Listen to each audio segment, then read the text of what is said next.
そうだ、なんか何の話してるか分かんない人いるよね。要はね、ムーンの中に、没エンディングがあったと。あったらしいと。で、それが YouTube とかニコ動とかになんか乗っかってたんですよ。で、それをみんなが、このエンディングは何だと。で、僕もその動画見たんですよ。そしたら、すごいのが、なんかデバッグモードのマップ、まあ、デバッグマップで各マップに飛べる、犬がバーって並んでるやつがあるんだけど、それをなんかロムから吸い出して、なんか実行できたみたいな人がいたんだろうね。で、そこで、ボツになってた、竜の尻尾っていうマップが、なんか、見れたと。で、その竜の尻尾のイベントっていうのは、まあ、僕が担当してて、僕が作ってたんだけど、なんか、まあ、結果的にはゲームの中に入らなかったっていうマップなのね。で、そのマップ、そのゲームのなんか、没エンドって言われてるやつが、なんでそこにあったのか。で、なんで、ボツになったのかみたいな話を、なんかあんまりちゃんとしたことがなくて、で、それを今日話したらいいのかなと思うんですよ。いいっすかこの話でみんな。はい、拍手。拍手して。そういうことだよね。この話をね、どうしたものかなと思う。なぜ、あのゲームのロムの中に没エンドのマップがあるのか。それは、昔は、没にしたものを後からああやって解析して見れる人がいるなんて思ってもみなかったからなんとなくまあマップのつながりを切っとけば大丈夫かなと。イベントデータなくしとけばマップ飛ばないかなと思って、適当に軽く削除したんですよ。そしたら、ちゃんと解析する人が現れて、出た、みたいな。恥ずかしいな、この話。恥ずかしすぎるな、ヘボいでしょ。だからね、ムーンのね、CD の中に、すごい没データとか、外に公開する予定のないなんかデータとか入ってて、恥ずかしすぎるわ。うん。で、これがまずこう、一つの理由ね。で、その次は、えっと、あの、あの、その竜の尻尾の公開されてしまっているあの謎の展開は、あれは一体何なんですか？あれは没エンディングなんですかっていう話があるんだけど、あれは没エンドではなくて、没エンドの一個手前、なんて言えばいいんだろう、物語の中間部分に当たる部分で、あれがあって、その後、もう一度、あの場所にプレイヤーが自力で行くみたいな物語だったんですよ。こう、フローレンスって現実と夢の狭間にいて、ゲームと現実と夢の狭間にいるのがフローレンスっていうおじいちゃんなんだけど、あのフローレンスとの付き合いで、プレイヤーが夢見の儀式で、夢の中で、こう、夢の中を歩けるようになるんですよ。っていう展開だったの。で、だから、本ちゃんにも残ってるんだけど、夢の中で、なんかちょっと先に起こることが、バババババってこう、出てきたりとか、夢の中で鳥が学校をやってたりとかっていう夢の中の展開があるんだけど、あのうちの一つとして、夢見の儀式で、竜の尻尾っていう空間に行けるっていう話だったんよ。なんだけど、夢見の儀式で行っても夢なんで目が覚めちゃうんで、どうやって行けばいいかっていう話になってて、確かね、鏡を2枚用意するんですよ。で、鏡を2枚用意して、ああいう鳥居みたいなところがある場所があるんだけど、その鳥居を鏡で挟むんですよ、こうやってパッて。そうすると、鳥居が鏡に、合わせ鏡でバーって映ってトンネルになって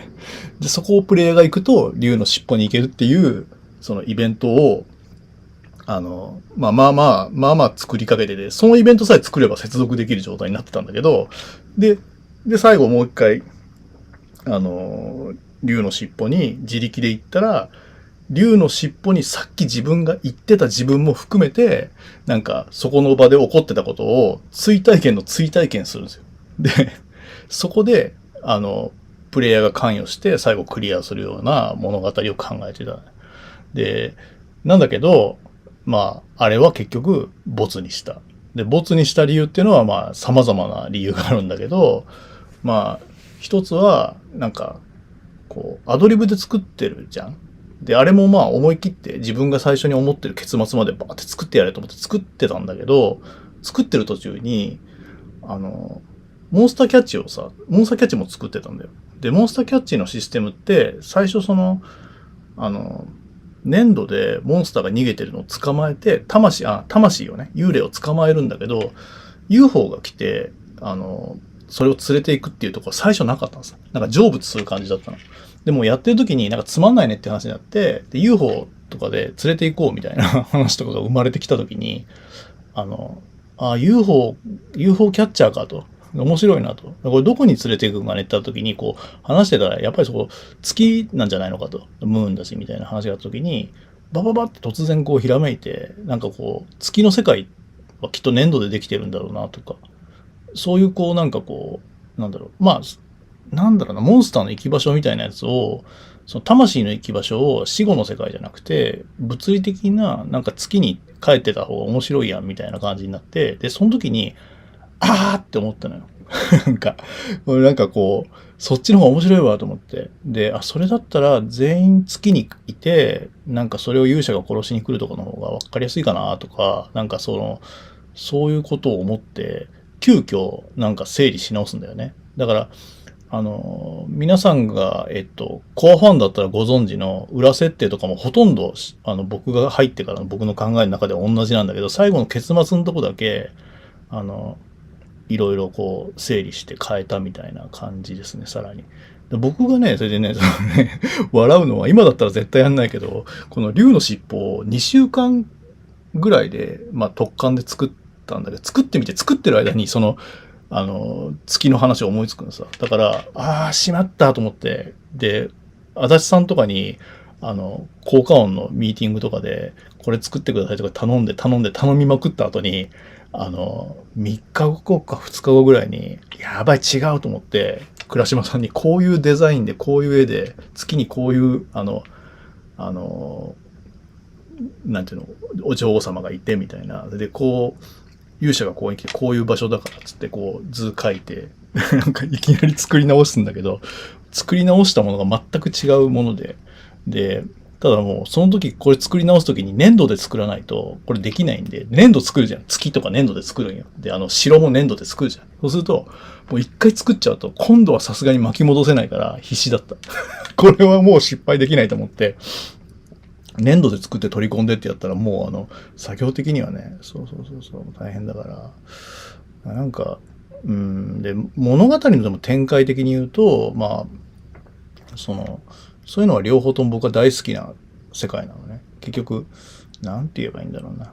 なんか、何が好きだったんだろうね、僕ってね。でもあの時の物語作る時のテーマってすごい明確で、周りはどう思ってたかわかんないけど、僕の中では明確で、勇者の正体とは何なのかっていうのが一つでしょ。で、あと、ゲームを遊んでる僕らっていう現実と、ゲームの世界にある、モンスターとかキャラクターっていうのは何なのかっていう、なんか現実とゲームって何なのかみたいな、この二つの軸は僕はずっと思っていて、で、実は竜の尻尾も同じ考えなんよ。なんか、同じと思えないかもしれないけど、発想の入り口は同じで、竜の尻尾っていうのは、現実世界で、生きてる人も死んだら死後の世界に行くじゃん。で、ゲームの世界で生きてるモンスターとか勇者も死んだらきっと死後の世界に行くんだろうなってこう僕の世界ではあって、竜の尻尾は現実世界からゲーム世界から両方からこう魂がこう天国とか地獄行く前に一回その死後の世界を通過するっていう感じの考え方だったんですよ。だからあそこがまあなんていうのかな、こう現実の僕らとゲームが接する場所だから、あの場所ってなんかいろんな人が死んでるんですね。いろんな人が死んであそこにいる。なんかこう船でこう遭難して、なんかタイタニックで死んだのかなみたいな人とか、戦争で死んだのかなとか、落ち武者みたいな人がいたりとか、あとモンスターも死んだらそこにいるし、だからそういうこうゲームと現実と、夢と天国と地獄の間みたいな場所があって、でそこであのまあ何かが起こってるみたいな話を書きたかったというねなんかそういう感じ。真面目だろ。そうその時に僕がこの話を同じように倉島さんにして、狭間の世界っていうのにはきっとなんかこういう建物があってみたいな話をして、倉島さんが絵を描いてくれた。なんかこんなんでどうみたいな。竜の尻尾です。最初に絵で描いてくれたやつ。